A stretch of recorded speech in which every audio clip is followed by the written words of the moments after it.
بسم اللہ الرحمن الرحیم۔ آج کی ہماری گفتگو ہے کہ جب آدمی کسی کے گھر جائے، ملاقات کے لیے جائے، تو ملاقات کے لیے جاتے وقت گھر میں داخل ہونے سے پہلے صاحب خانہ گھر والوں سے اجازت لینا بہت ضروری ہے، اور اسلام اس کے بارے میں بڑی تاکید فرماتا ہے۔ اللہ رب العزت قرآن پاک میں ارشاد فرماتے ہیں، یا ایھا الذین آمنوا لا تدخلوا بیوتا غیر بیوتکم حتی تستأذنوا وتسلموا علی اہلہا۔ اے ایمان والو، جب تم اپنے گھر کے علاوہ کسی اور گھر کی طرف جاؤ، کسی اور کے پاس ملنے کے لیے جاؤ، اس وقت تک اس کے گھر میں داخل مت ہو جب تک اجازت نہ لے لو اور ان سے سلام نہ کر لو۔ اور آپ صلی اللہ علیہ وسلم کے احادیث مبارکہ سے بھی یہ بات ثابت ہوتی ہے۔ آپ صلی اللہ علیہ وسلم کی احادیث سے سب سے پہلی بات یہ ملتی ہے کہ جب کوئی آدمی کسی کی ملاقات کے لیے جائے تو دروازے کے ایک طرف ہو کر کھڑا ہو، دروازے کے بالکل سامنے نہ جائے، بلکہ فرمایا آپ صلی اللہ علیہ وسلم نے کہ جب سامنے کھڑا ہو گیا اور اس نے گھر کے اندر نظر ڈال لی تو گویا اسے اب اجازت کی ضرورت نہ رہی، جس مقصد کے لیے اجازت طے کی تھی کہ تم نے اجازت لے کر گھر جانا ہے، تاکہ یہ گھر کے اندر کوئی نامناسب حالت میں لیٹا ہے، بیٹھا ہے، کسی اور حالت میں ہے جو وہ پسند نہیں کرتا کسی کے سامنے ظاہر کرے، یا اس نے اپنا نارمل سے ہٹ کر لباس پہنا ہوا ہے، اگر اس آدمی نے گھر میں دیکھ لیا، مستورات کو دیکھ لیا، انہیں علم نہ ہوا، وہ پردہ نہ کر سکی، تو اجازت لینے کا مقصد فوت ہو جائے گا۔ اس لیے دروازے کے ایک طرف کھڑے ہونا اور پھر اونچی آواز سے، بلند آواز سے سلام کرنا، اور نمبر 3 اپنا تعارف کروانا کہ اندر سے اگر کوئی پوچھے کون، تو میں ہوں نہیں کہنا، بلکہ اپنا نام بتاؤ کہ میں فلاں ہوں، اور وہ سننے والا سمجھ جائے کہ ہاں فلاں آدمی ہے جسے میں جانتا ہوں۔ اور یہ عمل 3 دفعہ دہرانا ہے بس۔ آپ گئے کسی کی طرف، انہیں سلام کریں اور اجازت طلب کریں گھر میں داخل ہونے کی، اگر تو دروازہ کھل جائے، آپ کو اندر بلا لیا جائے تو بہت اچھا، اگر دروازہ نہ کھلے، اندر سے کوئی جواب نہ آئے، تو خاموشی سے واپس پلٹ جانا چاہیے، ناراض ہوئے بغیر، کیونکہ اسلام اس کے بارے میں ناراض ہونے سے منع کرتا ہے کہ جب آپ کسی کی طرف جائیں، اجازت نہ ملے تو ناراض نہ ہو، بلکہ یہ سوچے ہو سکتا ہے جس سے ملاقات کے لیے گیا ہوں وہ گھر میں نہ ہو سکتا ہے جس سے ملاقات کرنے کے لیے گیا ہوں وہ سویا ہوا ہے، ہو سکتا ہے وہ کسی اپنی شرعی حاجت میں مشغول ہو سکتا ہے وہ گھر کے کسی کام میں مصروف ہو، میری بات نہ سن سکتا ہو، تو تمام وجوہات کا احتمال ہو سکتا ہے، اس لیے 3 دفعہ کے بعد اجازت نہ ملی تو واپس آ جانا چاہیے، ناراضگی کا اظہار نہیں کرنا چاہیے۔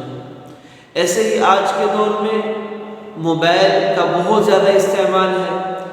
کسی کو ہم کال کرتے ہیں کسی کام کے سلسلے میں، تو یہ گویا کہ گھر میں داخل ہو کر ان سے بات چیت کرنے کے مترادف ہے۔ جیسے کسی سے ملاقات کے لیے جاتے وقت اجازت ضروری ہے، ایسے ہی موبائل کے اندر جب ہم کسی کو کال کرتے ہیں تو ان تمام باتوں کا خیال کرنا ضروری ہے۔ سب سے پہلے تو سامنے والے کی مصروفیت کو سامنے رکھ کر کال کی جائے، نمازوں کے اوقات کو سامنے رکھ کر کال کی جائے۔ ہو سکتا ہے بعض آدمی نماز میں مشغول ہے، کسی کام میں مصروف ہے، یا آدمی کے موبائل کی بیٹری بالکل لو ہو چکی ہے، چارج نہیں ہے، موبائل وہ اٹھا نہیں سکتا، پیکج ختم ہو گیا، تو کئی ساری وجوہات ہیں، تو آپ بعض لوگ کال پر کال کرتے رہتے ہیں اور پھر ان کو طعن و تشنیع کا نشانہ بنایا جاتا ہے، تو یہ بات اسلام اجازت نہیں دیتا۔ 3 دفعہ کال کریں اور پھر اچھا گمان کریں کہ ہو سکتا ہے پھر یہ آدمی مصروف ہے، کسی کام میں ہے، بیٹری نہیں ہے، کچھ بھی ہو سکتا ہے، بغیر ناراض کیے ہوئے 3 دفعہ کال کرنے کے بعد آپ دوبارہ کال نہ کریں۔ بہت ضروری بات کرنی ہے تو میسج کے ذریعے پیغام دے دیں، ہاں جس کی طرف کال کی جا رہی ہے اس کے لیے بھی مناسب نہیں کہ خام خواہ دوسرے کو پریشان کرے، معلوم بھی ہے کال آ رہی ہے اور فرصت بھی ہے، ویسے ہی نہیں اٹھا رہا اور دوسرے مسلمان کی پریشانی کا سبب بن رہا، اس سے بھی اسلام منع کرتا ہے۔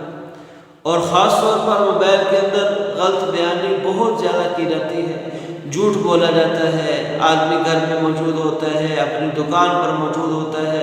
جگہ مکان کو بدل دیا جاتا ہے کہ میں فلاں جگہ ہوں ہی نہیں، میں تو گھر ہوں ہی نہیں، میں یہاں موجود ہی نہیں، تو یہ موبائل کے ذریعے غلط بیانی بھی کی جاتی ہے۔ ان تمام باتوں سے بچنے کی ضرورت ہے، اور یہ اجازت لینا باہر عام لوگوں سے بھی ہے، گھر والوں سے بھی ہے۔ یعنی آپ گھر میں داخل ہوتے ہیں تو گھر میں آپ کے بہن بھائی ہیں، والدہ ہیں، تو ان تمام سے بھی گھر میں آنے کی اجازت لینی چاہیے۔ ایک صحابی نے کہا یا رسول اللہ صلی اللہ علیہ وسلم کہ اپنی والدہ سے بھی اجازت لینی ہے؟ تو آپ صلی اللہ علیہ وسلم نے فرمایا ہاں، اپنی ماں سے بھی اجازت لے کر گھر میں داخل ہو۔ کیا تم اس بات کو پسند کرتے ہو کہ تمہاری والدہ کسی ایسی حالت میں ہو جسے دیکھ کر تمہیں ناگوار ہو؟ یعنی بعض دفعہ عورت نہا رہی ہے یا وہ کسی اپنے صدر کو کھولا ہوا ہے کسی بھی وجہ سے، تو آدمی بیٹے کے لیے جن چیزوں کا دیکھنا ٹھیک نہیں، جس حالت کو دیکھنا ٹھیک نہیں، تو وہ کیسے درست کر پائے گی جب اجازت ہی نہیں، بغیر اجازت کے منہ اٹھا کر گھر میں داخل ہو گئے؟ تو گھر میں، اپنے گھر میں ہو چاہے کسی اور کے گھر میں ہو، اپنے کمرے میں داخل ہو رہے ہیں، 7 بہن بھائیوں کے کمرے ہیں، والدین کے کمرہ ہے، تو میں داخل ہونے سے پہلے دروازے کو ہلکا سا نوک کر لیں، اجازت طلب کر کے کمرے میں داخل ہوں۔ تو اسلام امن کا اور حیا کا اور دوسروں کو تکلیف سے بچانے کا درس دیتا ہے۔